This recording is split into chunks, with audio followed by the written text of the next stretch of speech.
മാഷാ അല്ലാ മാഷാ അല്ലാ. അങ്ങനെ ഞങ്ങളെ ടോൾ ഗേറ്റിൻ്റെ പിന്നെ പണിയെല്ലാം ഏകദേശം പൂർത്തിയായിക്കൊണ്ട് വന്ന്.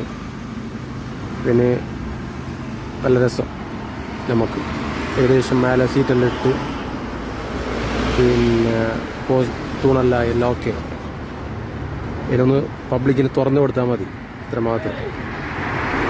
അങ്ങനെ ഞങ്ങളെ സമരം വൻ വിജയത്തിലേക്ക്.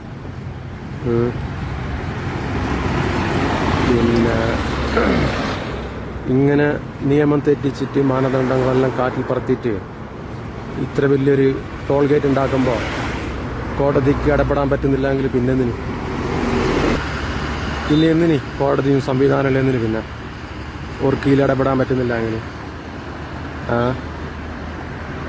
പിന്നെ ഏത് വിഷയത്തിൽ കോടതി ഇടപെടേണ്ടത്? ഈ വിഷയത്തിലല്ലെങ്കിലും അതിന് പിന്നെ കോടതിൻ്റെ വിധി വരും എന്നിട്ട് കാക്കാണോ? എന്തൊരവസ്ഥ, ജനങ്ങളെ ഇങ്ങനെ ബുദ്ധിമുട്ടാക്കല്.